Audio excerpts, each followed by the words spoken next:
Assalamualaikum warahmatullahi wabarakatuh. Halo teman-teman semua, aku Husin Jafar Al-Hadar. Hari ini lagi-lagi mau silaturahmi, kemudian ngobrol-ngobrol dengan seorang perempuan masih muda, dan dia agak unik sih, satu frame sama saya, tapi justru perbedaan itu yang biasanya melahirkan nilai-nilai obrolan-obrolan yang menarik untuk kita ambil nilai-nilai positifnya. Sama seorang DJ perempuan, DJ Yasmin. Dan saya selalu sampaikan bahwa kalau orang bilang tak kenal maka tak sayang, bagi saya tak kenal maka tak aruf sih. Jadi karena sering orang itu kemudian menganggap orang itu beda dengan saya hanya karena dia nggak taruh, nggak saling kenalan aja, akhirnya nggak ada hubungan yang baik antara dia. Padahal kalau kenal, ya mungkin ada perbedaan, tapi kenapa enggak? Pelangi terbentuk dari perbedaan itu sendiri. Kalau warnanya itu juga, ya nggak ada gunanya. Lagian beda itu nada kok. Kalau pernah ada perbedaan, nggak akan ada nada, nggak akan ada keindahan. Nah, dan aku udah ngobrol tadi sama di Jasmine di luar tentang banyak hal, tentang aku nanya ke dia dan dia juga nanya ke aku tentang agama dan banyak hal, nilai-nilai. Tapi di sini akan lebih banyak eksplorasi tentang di Jasmine. Nah, untuk hal-hal yang menurut kalian kenapa gak ngomongin ini, kenapa gak ngomongin itu, pengen tahu hal ini, pengen tahu hal itu dalam konteks nilai atau agama, itu biar kita ngobrol di luar lebih enak, lebih asik gitu. Nah, di sini kita akan ngobrolin hal-hal yang mungkin bisa menjadi insight, masukan untuk teman-teman. Halo DJ Yasmin. Halo Habib. Halo, apa kabar? Baik, alhamdulillah. Alhamdulillah. Pertama-tama terus terang nih, aku nggak tahu sama sekali tentang DJ gitu. Nah, ceritain dulu tentang DJ itu apa sih? DJ itu panjangan dari disc jockey. Jadi dia tuh biasanya kalau misalnya ada suatu tempat bikin acara party, terus udah gitu biasanya DJ itu yang memainkan musiknya. Jadi dia bisa nyambungin lagu dari satu lagu ke lagu selanjutnya, atau juga dia bisa bikin lagu di rumah, abis itu dimainkan di suatu acara atau party gitu. Oke, DJ musik itu. Iya. Iya, berarti ini nggak sih DJ itu kalau di sebagian kepala orang mungkin yang tentu nggak familiar dengan DJ, musiknya harus jedar-jedor gitu. Sebenarnya enggak, karena tergantung tempat dan tergantung acara. Bisa aja lagi mainnya tuh di suatu restoran atau di lounge gitu. Nanti musiknya tuh nggak mungkin jedar-jedor kenceng, mungkin musiknya tuh lebih santai karena nemenin orang lagi makan gitu. Iya, kalau jedar-jedor kesel lagi. Iya.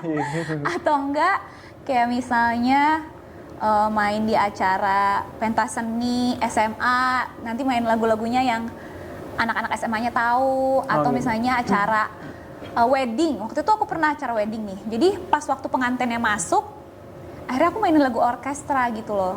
Jadi backgroundnya pengantinnya masuk tuh lagunya tuh yang bener-bener megah gitu. Jadi tergantung tempat, tergantung acara gitu. Jadi gak identik dengan klub jedar-jedor, ya? Enggak juga. Karena nggak identik dengan jedar-jedor dan nggak identik dengan klub juga ya? Iya, jadi kan ya biasanya tergantung persepsi orang DJ itu identiknya sama klub. Tergantung acaranya di mana, acara apa gitu. Misalnya launching produk gitu. Ya udah lagunya futuristik misalnya, terus yang uplifting, tapi kan ya nggak harus di klub juga. Oke.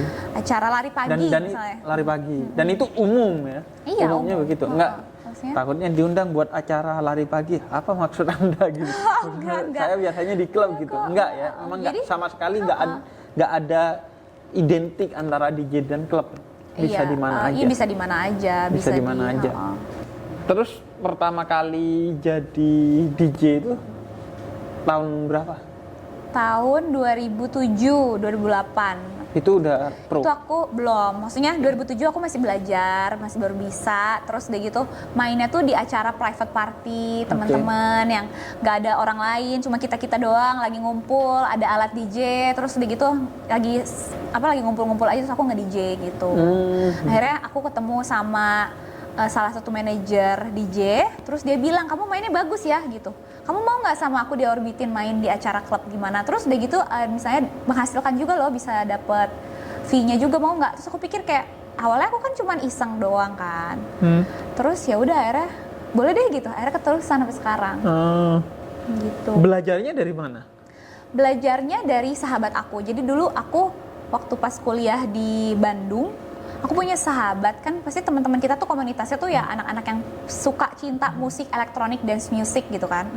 Terus dia waktu itu lagi mau latihan di studio, jadi kita kayak ke studio gitu latihan. Terus dia bilang, kamu mau cobain nggak, iseng-iseng aja, dia bilang gitu. Dan aku yakin sih bahwa misalnya di Jasmine tidak mendapatkan informasi dari temennya tadi, dia pasti punya persepsi tentang ngobrolin agama pasti yang ngerti agamanya tuh orangnya begini. Iya, begini. jadi awalnya tuh aku tuh mikirnya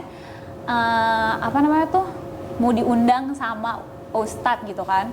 Aku udah takut duluan nih, pasti gue diceramahin gitu kan. Iya gitu. Iya.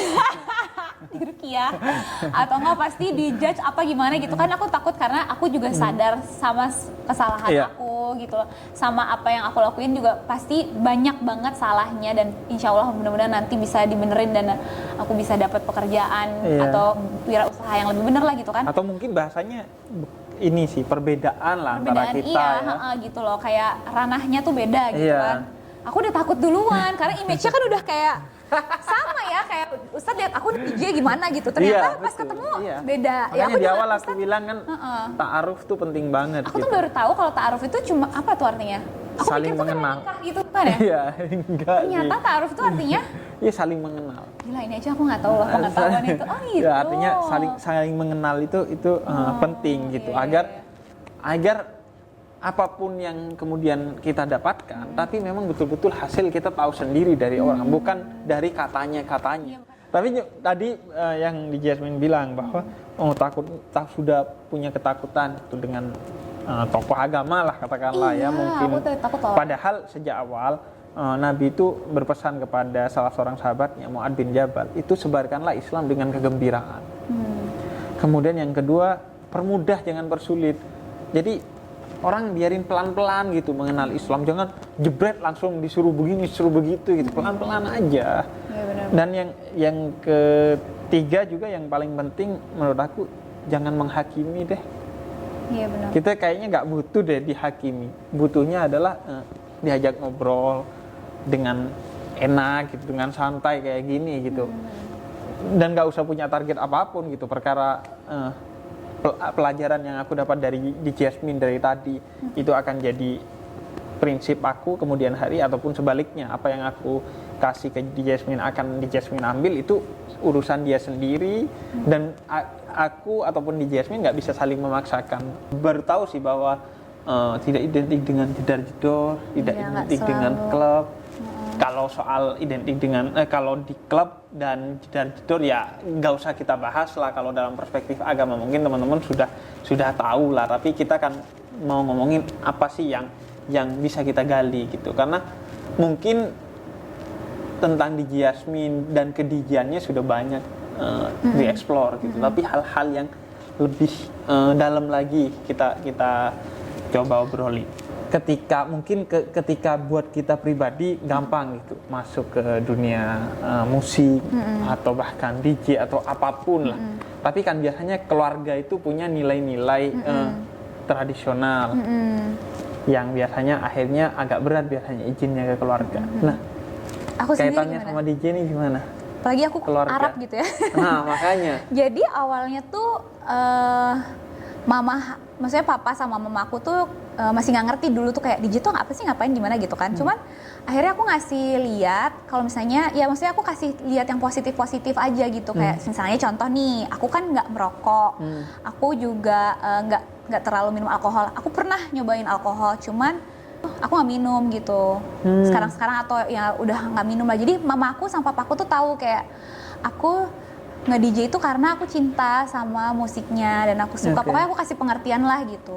Jadi akhirnya keluarga aku kayak ya udahlah percaya aja, dan pasti apapun yang aku lakuin, kayak misalnya aku mau pergi luar kota atau apa, pasti aku kabarin mama karena kita deket gitu.